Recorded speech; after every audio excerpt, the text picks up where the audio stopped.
Just when you thought Cedar Point couldn't get any more extra, they announced the opening of Steel Vengeance, RMC Mean Streak. My gosh, this ride is ridiculous. Like, what the actual heck, Cedar Point? You just got Valraven, and now we have quite possibly the most insane roller coaster ever built.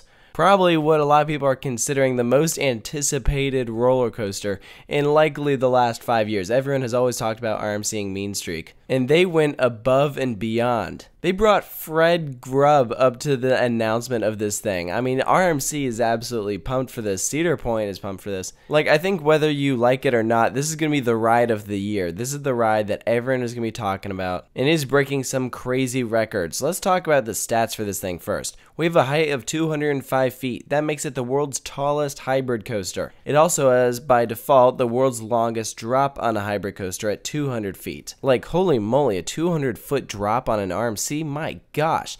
And not to mention that is at a 90-degree drop, so is the world's steepest hybrid coaster. So you thought the 90-degree drop on Valraven, Top Thrill Dragster, Beyond Vertical Drop on Maverick, Vertical Drop on Wicked Twister, all those crazy drops were crazy? Yeah, this is probably going to be the best out of all of them. We also have a top speed of 74 miles per hour, so it is the world's fastest hybrid coaster. It also is the fastest airtime hill on a hybrid coaster at 73 miles per hour. So that first airtime hill, you are absolutely going to be flying. I didn't even know fastest airtime hill was a thing, but I guess it is. Next, we have 4 inversions, so of course it has more inversions than any other hybrid coaster in the world. It is a duration of 2 minutes and 30 seconds, so it is the world's longest hybrid coaster. 5,740 feet of track, and it has a height requirement of 48 inches, so even some of those young kids will be able to get on this thing. They're going to run 3 trains. The trains will be named Blackjack, Wild One, and Digger, after the outlaws that this coaster is themed to, and I'll talk about the theming in a minute. But let's get through the rest of these records, because of course at Cedar Point it has to break every freaking record that exists. We have the most airtime on a hybrid coaster,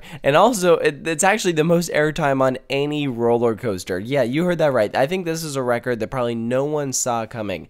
Cedar Point will have the roller coaster that have more airtime than any other coaster in the world.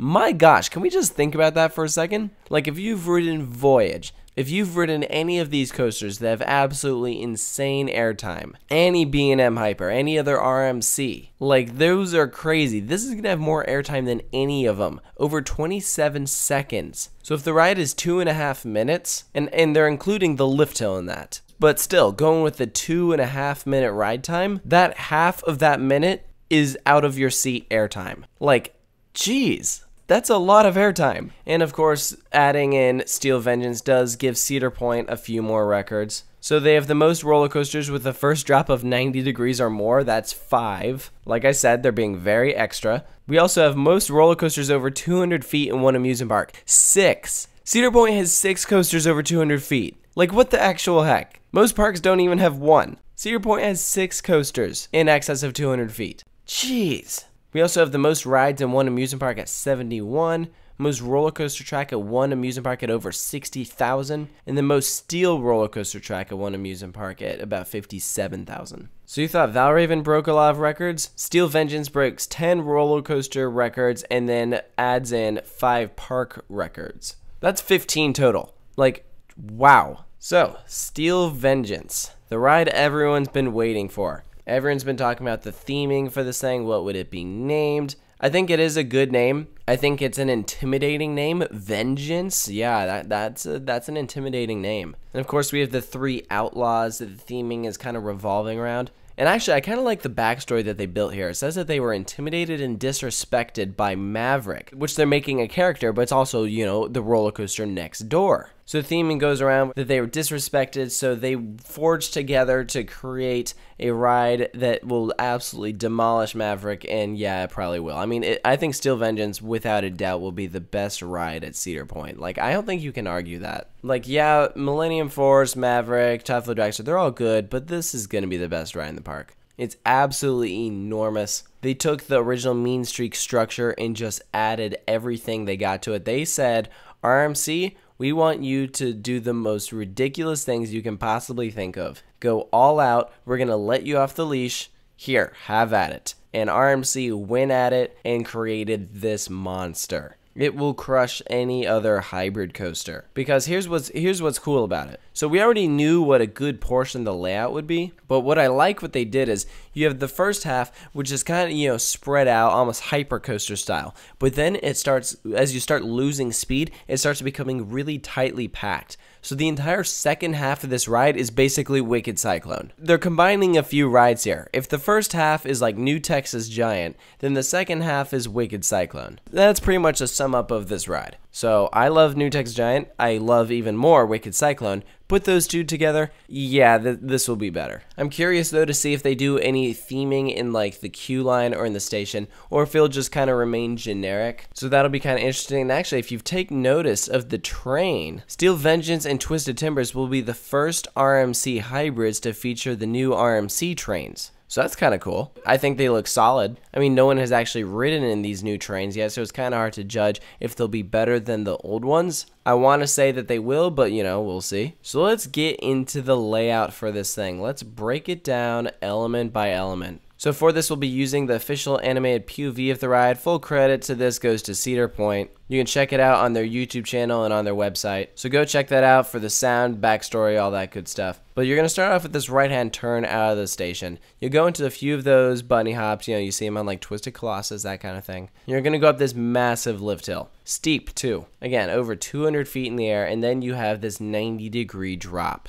This drop is going to be insane. So if you weren't out of your seat on that, which you definitely were, now we have the fastest airtime hill on a hybrid coaster. This is going to be a small ejector hill before going up into what people are calling, the top hat, which is really just this massive airtime hill. So you're going to get tons of airtime there. You're going to fall back down and go into this outer bank turn. Like, wow, instead of taking a typical bank turn, they flipped you so now you're facing out. That is going to be a very weird sensation. If you've ever experienced an outer bank turn before, it's definitely different. So now you have this absolutely enormous one. Yeah, it's going to be crazy. So next we have what looks to be like a double up into our first 0G roll. And I really love this first inversion. I think this first inversion is going to be so cool because it is completely flipping you upside down, but then it keeps going almost into like another half inversion. It still only flips you upside down once, but I just love this twisting motion that it gets. It completely takes you up into the next turn,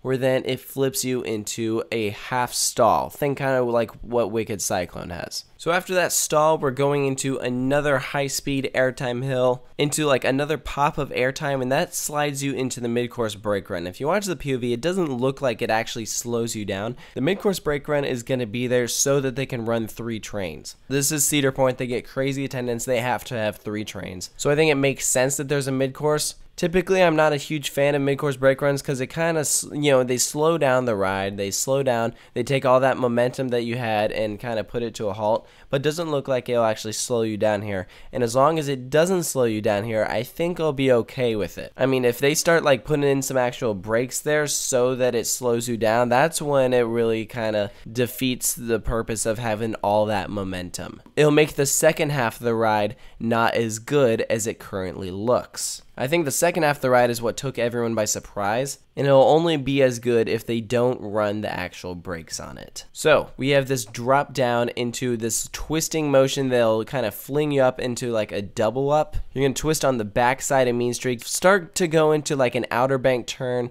but then it's going to twist you back into the structure, go into this high speed overbank turn, and that'll flip you into the next inversion, another 0G roll. So we have 2 airtime hills following that, another bank turn, and then our final inversion, which is, you guessed it, a 0G roll. To which after you'll go into another overbank turn, and then this is when things really get crazy. Ready for this? We have 1, 2, 3, 4, 5, 6 airtime hills in a row, taking you into the brake run. Like, talk about a way to end a ride. You are absolutely going to be flying. I mean, think about some of those coasters that end with nonstop airtime. So you have Lightning Rod's quad down. You have the last few airtime hills on New Texas Giant. I mean, they are absolutely flinging you around. So this is going to be ridiculous. 6 airtime hills in a row. I don't know if they'll beat the quad down, but this is going to be pretty dang good. You will be ending the ride with a bang. You're going to be flying so low to the ground. There are some points I think where you can see that the ledges for the ride actually touch the ground. So that second half of the ride is going to be intense. So I think in general, they absolutely used the mean streak structure to their advantage.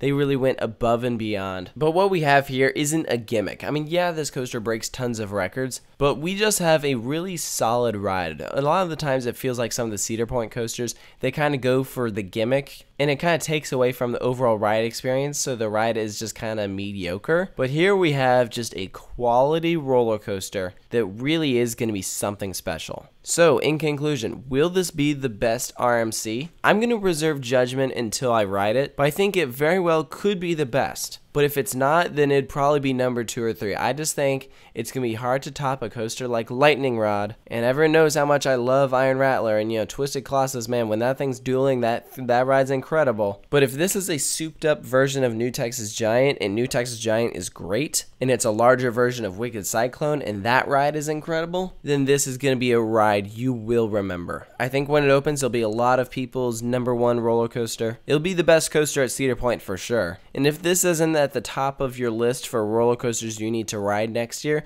then you need to kind of rethink things, because this should be #1 on the list of new roller coasters that you should try and get out to ride. So that's my analysis on Steel Vengeance. Hope you enjoyed it. Again, you can check out all these animations on Cedar Point's YouTube channel and website, so go check those out. Full credit for them goes to Cedar Point. And of course, you can check out other analyses that I've done, including all of the other Cedar Fair roller coasters that were announced. So go check those out. I have more coming soon. Thank you for watching. I'll catch you guys later.